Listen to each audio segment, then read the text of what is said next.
तो कैसे हैं बच्चों? आशा करता हूँ कि आप लोग स्वस्थ होंगे, मस्त होंगे, अपनी पढ़ाई में बिल्कुल अच्छी तरह से व्यस्त होंगे। तो बच्चों, स्वागत है आपका अपना चैनल एजुकेशन मात्रा भोजपुरी पे।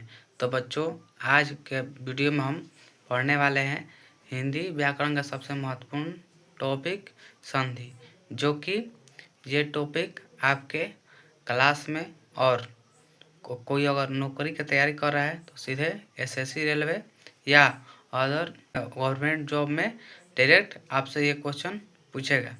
तो अगर यह संधि आप अच्छी तरह समझ जाते हैं तो आपको संधि विच्छेद बनाने में भी बहुत ही हेल्पफुल होगा और आसान लगेगा। तो चलिए बिना समय गंवाए वीडियो को स्टार्ट करते हैं। और वीडियो यह आपको पसंद आया हो तो वीडियो को लाइक कीजिएगा और कमेंट कीजिएगा और चैनल को हमारे सब्सक्राइब कीजिएगा। और अच्छी तरह से समझने के लिए वीडियो को लास्ट तक ज़रूर देखें। तो चलिए बच्चों, वीडियो को स्टार्ट करते हैं। जिस सबसे पहले हम देखने वाले हैं संधि किसको कहते हैं। तो देखिए, दो वर्णों या शब्दों के आपस में मिलने से जब कोई परिवर्तन होता है तो उसको हम लोग कहते हैं संधि। तो अब देखिए आगे, अब आप आसान भाषा में समझ लीजिए कि जब अलग अलग दो शब्द होते हैं पर बोलने या लिखने में मिल जाते हैं, वही है संधि। तो देखिए, जैसे में आप देख लीजिए, देव प्लस आलय, मतलब इसका मतलब होगा देवालय। अब चलिए आगे की ओर चलते हैं, इसमें हम देखेंगे संधि के भेद।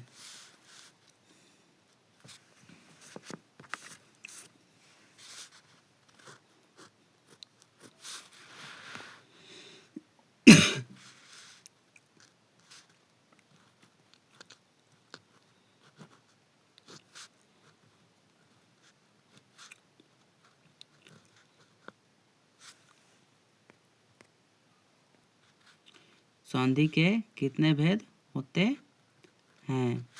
तो बच्चों देखिए, संधि हम आपको बता दें कि संधि के टोटली 3 भेद होते हैं। पहला है स्वर संधि, दूसरा है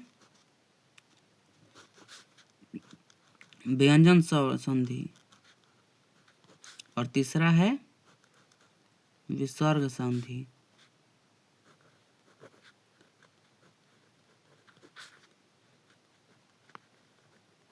विसर्ग संधि। अब हम तीनों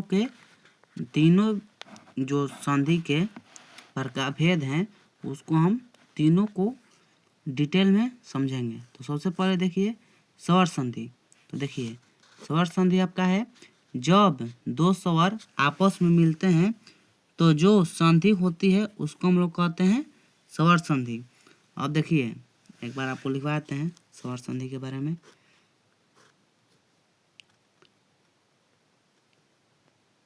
तो बच्चों देखिए, संधि के 3 भेद होते हैं, स्वर संधि, व्यंजन संधि और विसर्ग संधि। अब हम तीनों संधियों को एक एक करके डिटेल में समझेंगे। तो पहला है हम लोग का स्वर संधि। एक का स्वर संधि, स्वर संधि। तो देखिए, हम कह सकते हैं कि जब दो स्वर आपस में मिलते हैं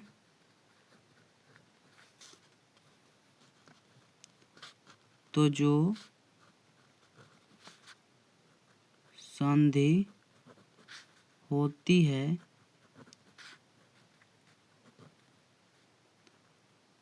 उसे स्वर संधि कहते हैं।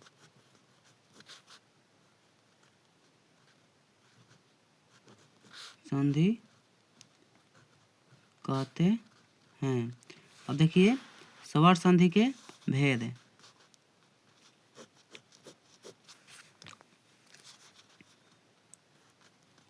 अब अगला है हम लोग का टॉपिक स्वर संधि का। स्वर संधि का कितना भेद होता है?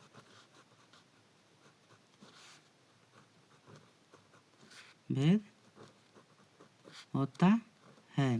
तो देखिए, स्वर संधि का पहला है क। दीर्घ संधि को हम लोग देख लेते हैं। क है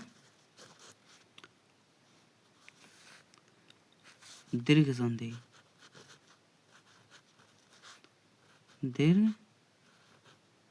संधि, ठीक है। अब ख है गुण संधि,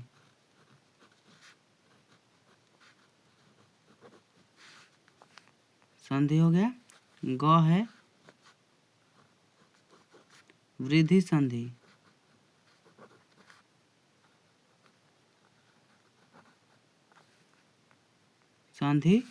और घ है आपका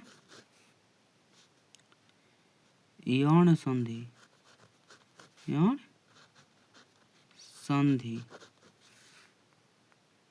अब देखिए, अब हमको इसको डिटेल में सबसे पढ़ेंगे। दीर्घ संधि को समझेंगे, फिर गुण संधि को, फिर वृद्ध संधि को, फिर यौन संधि को।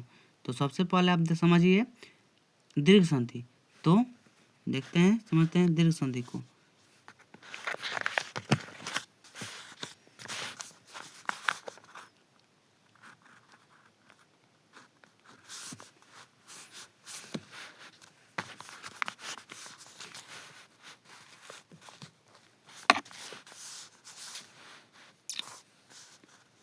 देखिए, कम है दीर्घ संधि,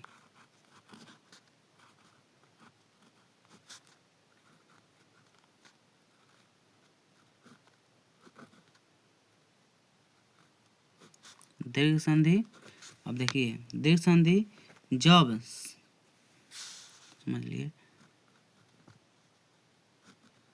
जब समान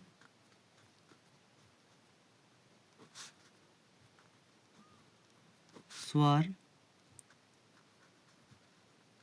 आपस में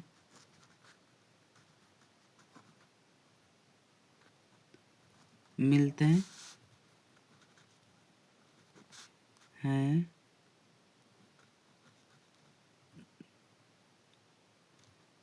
तो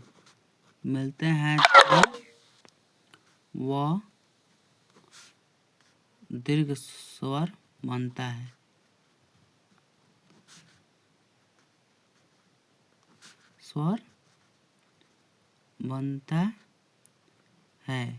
अब देखिए,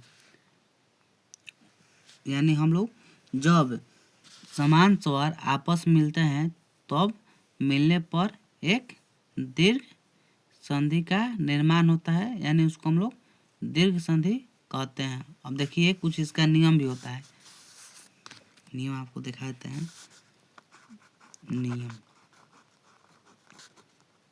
देखिए, अ प्लस अ बराबर हो जाएगा आपका आ, समझे। देखिए ई प्लस ई बराबर हो जाएगा दीर्घई, यानी बड़ी भी बोल सकते हैं और दीर्घई भी बोल सकते हैं। अब देखिए ऊ प्लस ऊ बराबर हो जाएगा आपका दीर्घ ऊ। देखिए कुछ एग्जांपल्स भी ले लेते हैं।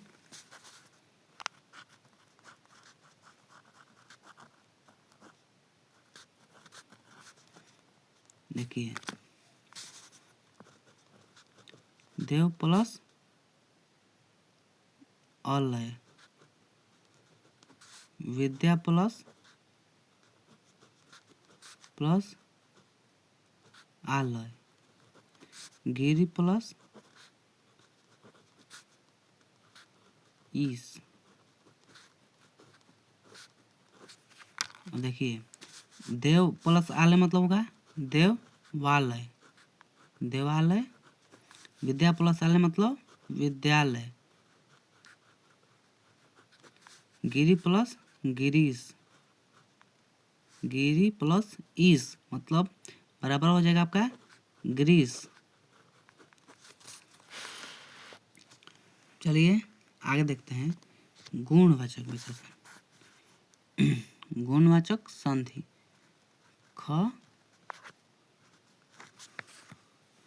गुणवाचक संधि।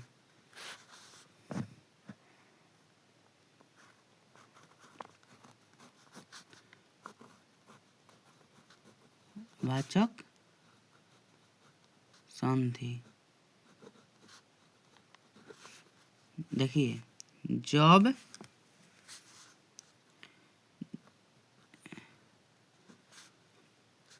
ओ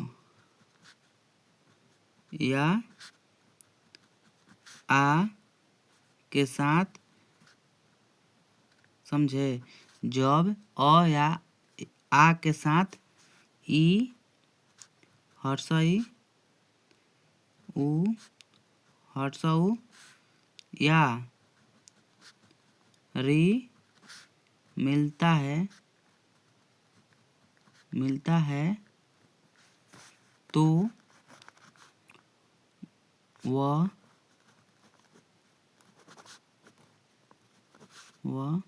गुण संधि, वाचक गलती है, गुण संधि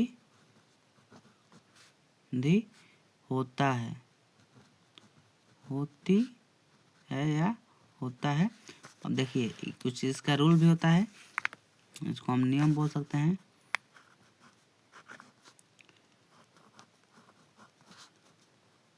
देखिए, नियम है इसका,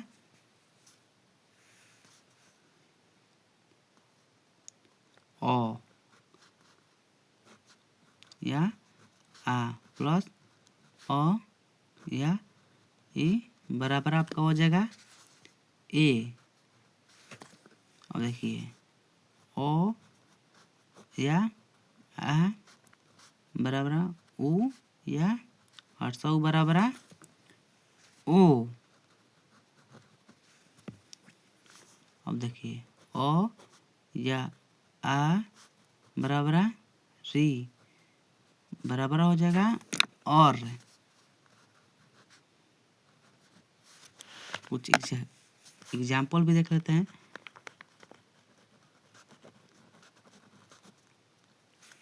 देखिए, महा प्लस इंद्र बराबर हो जाएगा महेंद्र।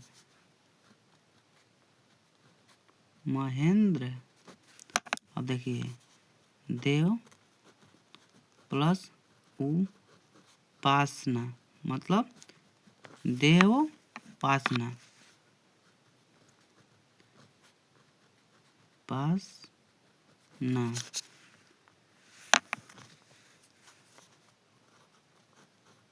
सप्त प्लस ऋषि, सप्त ऋषि।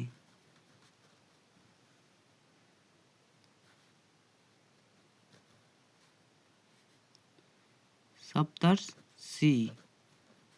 तो बच्चों, आज का हम वीडियो यहीं पे ख़त्म करते हैं।